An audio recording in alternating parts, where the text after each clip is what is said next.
Hello and welcome back to Processing the Process, where we capture and discuss the technical, psychological, and contextual dynamics that shape the process of creating a work of art. Week by week, moment by moment, we're following Allie Kate Akers, teacher, actor, director, and producer, as she shapes the development of her middle school drama club program and guides the idiosyncratic artistic journeys of her students. So today we will be focusing on session number, or I should say the November 28th drama club session. And once again, as we noted from last videocast, many of the kids were pretty unfocused coming into the session. And I found it very interesting what Allie chose to do. And I'm remembering Allie when we had talked in one of the previous videocasts about energy and reading energy and making decisions based upon that kind of reading. And you were in the circle and you just sort of stayed very still and kind of brought that energy down, almost, I guess, like a cue to the kids to sort of bring it down a notch, pay attention, sort of pull it in. And also I found it interesting that a number of Allie's veteran kids were looking to her, first non-verbally seeming to say, what should we do here? And then actually asking, and you very calmly, matter-of-factly saying, essentially, you know what needs to be done here, and basically verbally giving them the leadership responsibility, telling them they know what to do, go ahead and do it, take it and run with it, and they did. So I think both tacitly and explicitly you really expressed your confidence in them, and even at this relatively early point in the year, they really do know what to do. So a little bit later, Allie was doing a name game with a ball, and on the surface, of course, it looks like it's helping everybody remember one another's names. But again, it's always an opportunity for Allie to make certain assessments that she feels she needs at that point in time. And in this case, it was about seeing how the kids are connecting after this, first couple month period of drama club. So once again, games always have multiple purposes. And then, Allie, you talked about starting to approach your warm-up exercises slightly differently in terms of the use of your voice, where you're being more explicit and more deliberate with your voice so that it becomes clear that you only want to give a direction one time, not repeat yourself, and in essence, maximize the use of time. Use it efficiently. And I think we're going to see with our colleagues that using time efficiently is a theme that Allie is going to come back to repeatedly and that we'll address in greater depth later in the videocast. But first, we have the stage direction game. And as usual, Allie managed to tie in learning about stage directions with reinforcing concepts from another lesson which had to do with portraying emotions. So she taught the different zones of a stage, and with it assigned a specific emotion to each zone. So after finding out if anyone even knew what stage directions were, of course I imagine your veterans did, but perhaps not so much the new kids, Allie explained where each zone is located on the stage and had a piece of tape, I believe, Allie? I had printed out in like bright color, various words, various emotion words Right. that I had located on the stage. I taped them to the stage, but I did have bright colors and the colors matching kind of what the feel or the vibe of that emotion might have been as well. Oh, great. And so she decided to play a game called Director Says. And Allie would say, okay, Director Says, go upstage left. And the kids would have to figure out where that is. Mm-hmm. And upon reaching upstage left, they would see the emotion card. And collectively, they needed to express that emotion. And in doing so, kind of feed off of one another's energy. And Allie also explained the purpose of really understanding stage directions as being vital to have under your belt before you begin rehearsals for virtually any show, any production. And Allie, you mentioned that, again, in the interest of facilitating a student-centric club, that here is one game, Director Says, that you would like to be able to turn over to one of your students moving forward. Mm-hmm. So I'm noticing that with each week, you're finding almost at least one way every time that you can begin to slowly back out. Yeah. And have your students take over. Mm-hmm. And next was Introduction to Props, which from Allie's description sounded really exciting to the kids. And I guess I would be too if Allie, sort of a Santa figure coming in with this huge bag of items that with imagination could be turned into virtually anything at all. So that's a lot of fun, and I would imagine quite exciting. So she decided to start with what she calls the prop change-up game. Now, I found the dynamics, as you described them, interesting at the beginning of this game, because what looked to be a fairly routine setup for a game was anything but in Allie's mind, because she was really making more assessments. In this case, could these kids stay focused on one task, in this case, lining up in a half circle, while at the same time something very interesting is happening very nearby. In this case, Allie taking props out of the bag and randomly dropping them on the floor. So she explained that it's important in this case, I guess you could say, to be able to multitask, again, in the interest of using time efficiently. And once things were finally set up, there were two students selected to begin, and they would select a prop and they could use it in any way they choose. But all the other kids were on alert because Allie stood behind that half circle and was ready to tap the next pair and the next pair and the next pair. So everyone really had to be ready to go. And each pair would take the same prop and use it differently. So the task was really get creative. Don't get bogged down. Don't think about it too much. Sort of just react. But as always, as you always point out, Allie, connect with your partner as you do so. So before long, and in our discussion of time, I think it's appropriate to use that phrase. It's 3:30, and some kids have to leave at 3:30. But as you said, the majority wanted to stay till 3:45, indicating a very high level of interest and engagement in what you're doing in drama club. So Allie gave the kids the opportunity to choose between doing a different game or making commercials with the props in the bag serving as a new invention. And I have to say, I'm not surprised that they chose the commercial.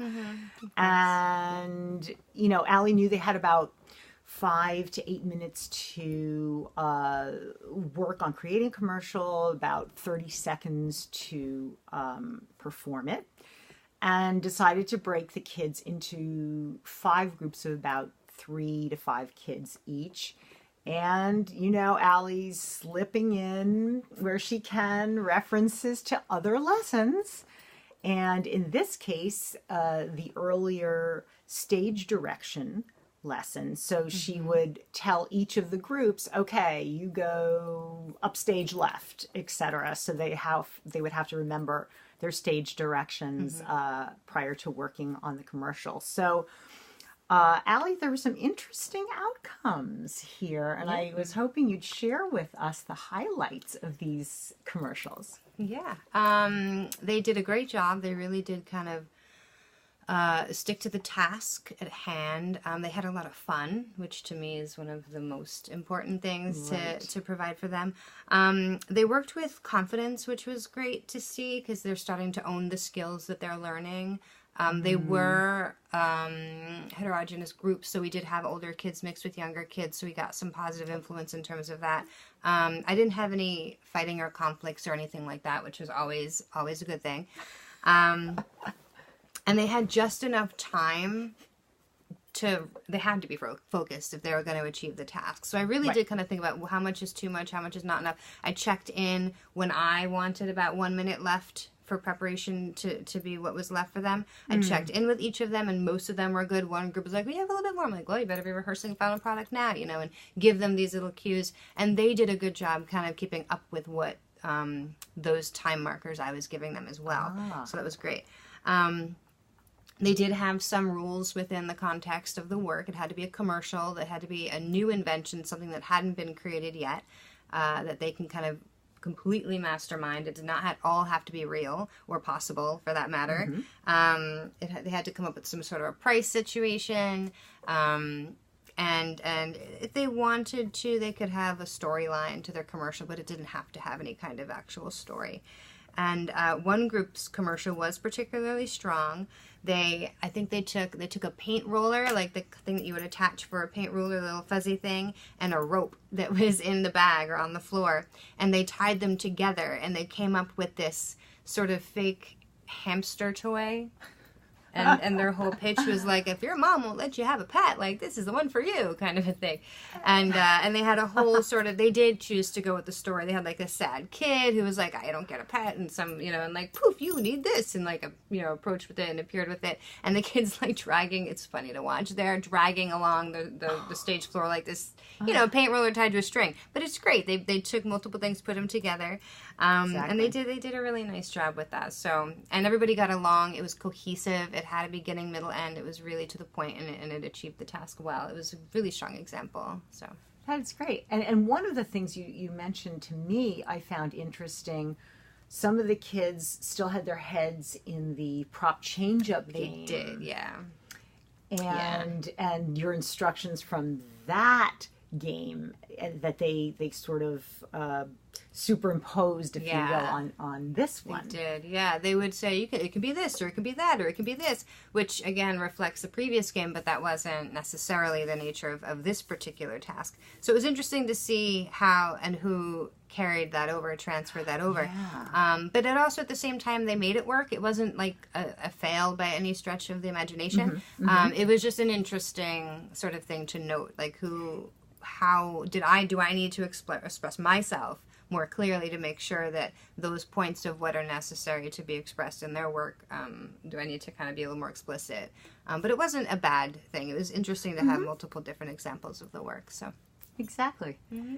And I think in general, through this period of time, we saw another great example of process, where Allie was assessing the elements and dynamics in the moment and adjusting her approach. So her initial plan had been to do a more formal introductory lesson about props, but she read the energy of the group and thought, you know what? Let's just dive right into the game and capitalize on this energy that I'm feeling. And so rather than have an introductory discussion, the discussion followed the game, which by definition then meant that they were assessing what they had learned through that game. So what did they learn, in your opinion, Allie, about props? In general, they learned what props are for. Extending the character, all of these things, facilitating what you should know as a character, how the audience can understand more about the character and setting and all of this. And I did mention extension of the character, and that was actually, I didn't tell that to them. One of my older students was explaining in more detail about what he felt props do beyond just being a thing that you hold or something that's on a table. He did say that it's an extension of the character, and I really did love that he came up with that, and it wasn't something that I had to tell them that. He might have heard me say that before previously because he was an older student, but the fact again that he's the one kind of bringing more of where you can then understand how a prop is personal for an actor and not just an object. He did a great job being the one to bring that to light rather than me just telling them that. So I always prefer that. And do you find that then having a peer make that either make a discovery or put two and two together and come up with an insight that's sometimes even more compelling than if the teacher... Definitely. Yeah, and and he gets the time to shine. Like that student got an opportunity for me to be like, I couldn't have said that better, and then I can refer back, so-and-so said blah, blah, blah. Remember when so-and-so explained that, blah, blah, blah. So like when they drop these bits of wisdom, then it becomes part of the climate of that day, whatever we're doing. We can refer back and hopefully I feel like most kids do have some sort of bit of wisdom that they end up sharing throughout the course of the year, so everybody kind of gets that moment, and that's always nice. I want to validate what they're bringing to the table. So exactly, and it seems that you're always on the lookout, for definitely. those kinds of examples to offer and to highlight. And I would imagine, again, even if it's tacit, the kids know, hey, this is an environment where my growth, my development, my achievements are going to be recognized and celebrated. Yeah, their ideas matter. So. Right, exactly. Well, your ideas matter too, Al. So that's kind of an interesting segue into an issue that I wanted to discuss with Allie today that really pervades her whole experience of the drama club, and that we started to refer to earlier in this videocast.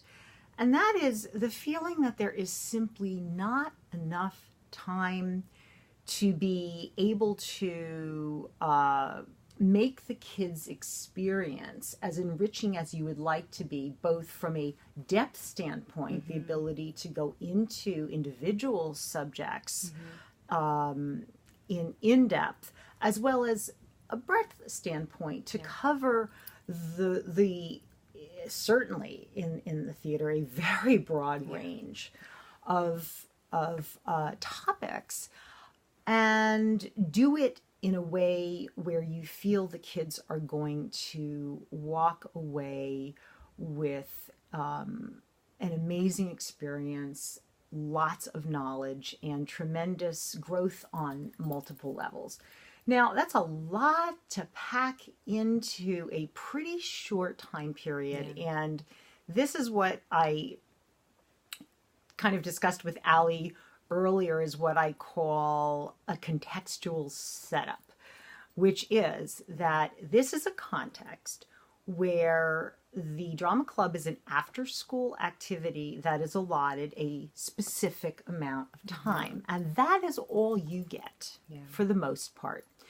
So almost regardless of what your goals are, your plans are, your vision, this is all you have to work with. And it definitely can be frustrating, to say the least, if not downright challenging every single session, really, all the way through. So it led me to think about a 3-part question to throw at Allie at this point in time. And that is, first, can you speak about your personal feelings about this challenge of not having enough time?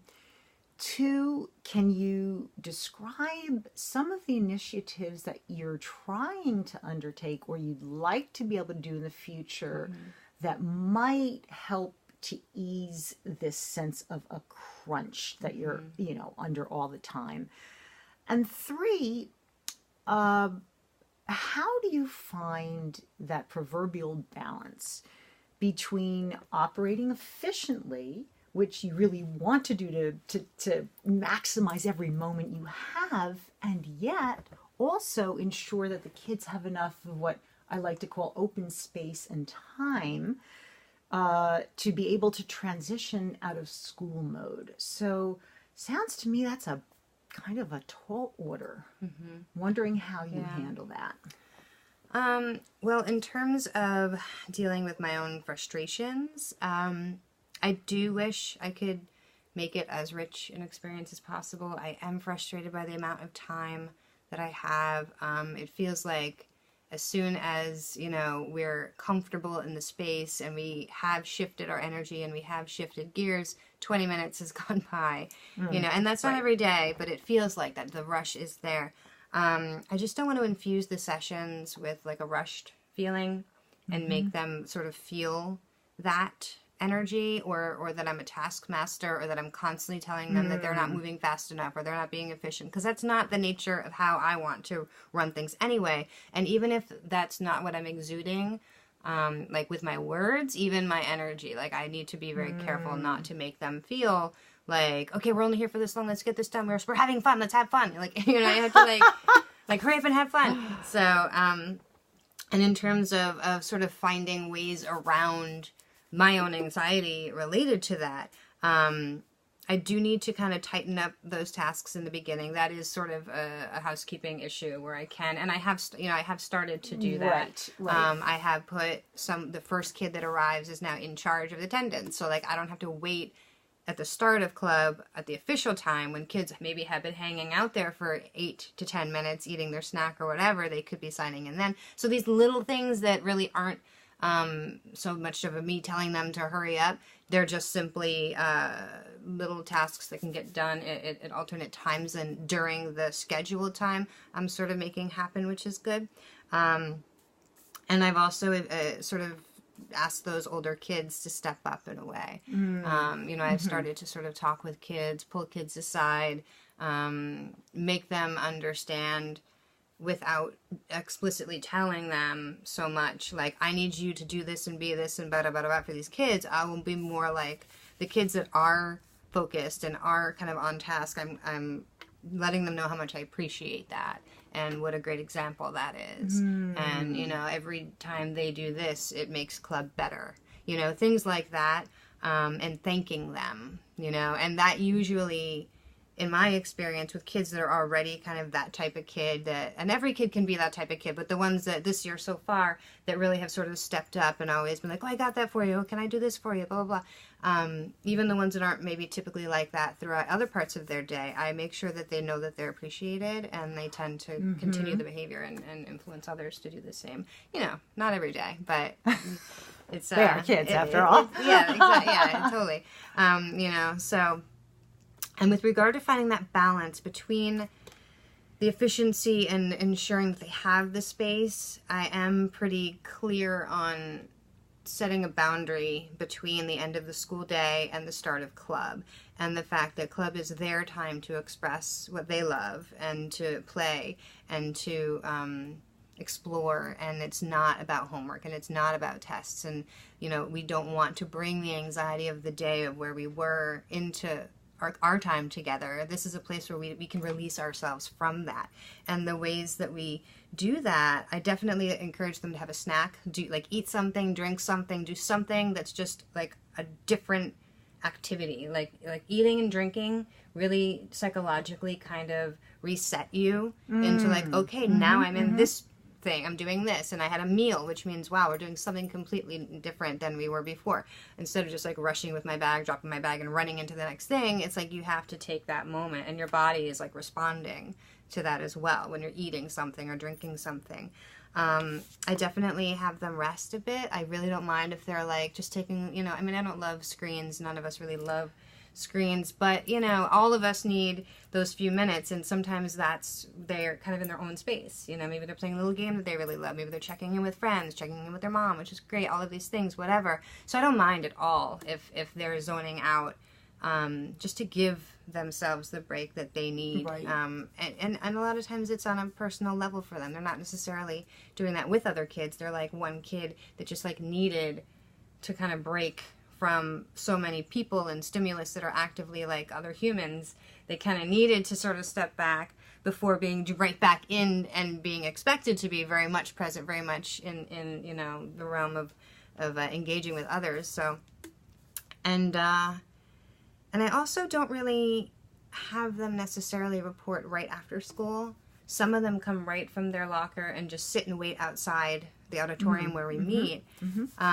That's fine. But I also encourage the kids, like, oh, if I come up and I'm setting up and I don't want them just sitting there, if they've already signed in, I'm like, go take a walk, like go see, like maybe go look for your friend over here or see what's happening, you know, down in that way, and take a little walk, get the body moving or whatever. Right. Depending on the kids. Some kids need to kind of chill out. Other kids need to get moving, you know, to shift their gears. So depending on who that kid is, I definitely will ask them to kind of reset that scene for themselves so that they're walking into drama club, not having literally just packed their homework into a folder or something like that. Right. So there's more of a transition, Yeah. which from what you're explaining, understandably varies kid to kid, Yes, in terms definitely. of how long they might need, what that might need to look like to be effective. But hey, with let's see, what were we up to in the very beginning? Almost 40 kids Something in drama like that, club. yeah. Gosh, how do you take care of 40 different transition needs? Well, you know what? They're at the age too where I'm not necessarily responsible for their transition needs. All I can do is, at the young adult age that they are, is help them to start recognizing that they do have transitional needs, and that they need to start to look within and see what those are. And if I notice something, if I see something, as I really get to know each of these kids, I can make suggestions that I think might be appropriate and best supportive for them. But they too also have to take that responsibility and recognize, what do I need? Right. You know, how is this going to help me be my best? What do I need to just sit here and laugh with my friends for 15 minutes? Yes, maybe you do need to do that. Go do that. You know, do I need to kind of tune out and put my headphones on and just kind of like zone a little bit? Yeah, then do that. It's necessary. It's self-care, you know? So it's Exactly. So paying attention to that at an early age, I think, is important, you know? Absolutely.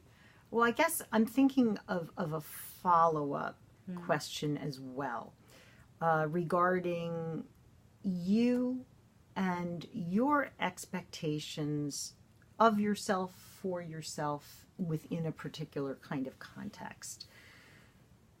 Do you think, even though we know what your vision is, or at least in broad strokes, we know what you'd like to be able to cover. We know how deep you'd like to go. We know the quality of the program that you want to be able to maintain. Is it possible that the limitations of the context might result at different points in time in a reevaluation for you of the curriculum? Perhaps to massage it in such a way where you're not perhaps attempting to fulfill that vision almost exactly, but maybe not ideal by any means, not what you wanted. But I wonder if you adjust the expectation and say, okay, hypothetically, I'll be able to tackle these 3 themes today, instead of going into it really needing and wanting to do 6 and putting yourself through so many gyrations and jumping through hoops to get those 6 versus coming in with 3 and not feeling maybe so pressured, not feeling so rushed, not worrying about transmitting that. I don't know. I mean, or is that just so disappointing? You know, I wonder if this is where an adjustment in expectations could be actually helpful for you. Yeah. I actually have, every year is different. I mean, I keep records of all of the curriculum and the agendas of every year. And it is interesting to see how they evolve and how they change. But one thing is true every year, it really does reflect the moment. It reflects that group. It reflects what, you know, what's going to work that day and what's not going to work. Overall, I think I would be more frustrated or upset or feel like I missed a mark on the broad stroke aspect of it rather than going deep, because there are certain things that I know I need to teach them for myself to feel like I've given them the complete package. So like if I, you know, completely have to drop an entire, what would be not really a whole entire unit, but, you know, something that I really look forward to including to drive home a particular learning, like a learning modality, like maybe there's a specific game that really strongly teaches objectives or something like that. I've got one that I like to do every year. If for some reason that one's not going to work, I would be frustrated. I could see like, okay, we have to figure something else out for these kids. But it's with regard to like the deepness of it, I'm comfortable with recognizing that how deep we go really literally does depend on who these kids are and what we're doing and what they can handle and what's interesting to them and what they're being successful with. Right. And I don't mean like, oh, they did that terribly. I mean like quite literally, are they taking it, making it their own, and then creating something from that learning? And so if they're just not getting it, and there's another way that I could help them to understand some aspect of the curriculum, I'm totally fine with having to shake that up and change things up. But if I had to drop an entire like chunk of the stagecraft unit or something like that, I'd be upset because I feel like they'd be missing something, you know. Does that make sense? Yeah, very much so. So do you keep then that breadth slightly edging out depth concept really consciously in your mind to help ease the frustration? Remember, I want to I want to be able to introduce all this stuff. If I can't go deep, bummer, but that's really my priority. And I wonder if that, you know, if really self-talking that helps. Yeah, it does. It does. You know, and I stay on the arc of where we're headed. If we have to if things sort of drop off the wayside because of timing or whatever the case may be, I kind of have to let it go, you know. And I think if it's important enough, like if it was truly instrumental, it's going to come up again another time. You know, and or if there's a set of kids or maybe the whole entire group isn't working in a way that they can absorb this thing I'm trying to teach them, but the smaller group setting, once we start getting into scenes later on, I can pull maybe what the whole group was not focused enough to understand, or maybe it was a little over their heads, or you know, we missed and had a snow day and couldn't do what that lesson would have been, which happens too, totally. Of course. Then I can bring that back into during writing conferences, during scene rehearsals. There's so many opportunities for the depth, even though they're like little nuggets. When you pile them all up, we've gone quite deep. Great. You know what I mean? Yes. Great point. And because it seems you're taking, in general, an iterative educational approach where you're returning to things over and over and over again and integrating aspects of this element, an aspect of this element together. And it looks like that's something you do almost automatically, and you're always looking for ways to do it. And I wonder if that is yet another way that you're able to get content in, just as we spoke about today, mixing the stage direction game with a little boost in terms of being able to portray emotions. And it didn't it didn't sound to me like an artificial imposition of it. It really did feel like a very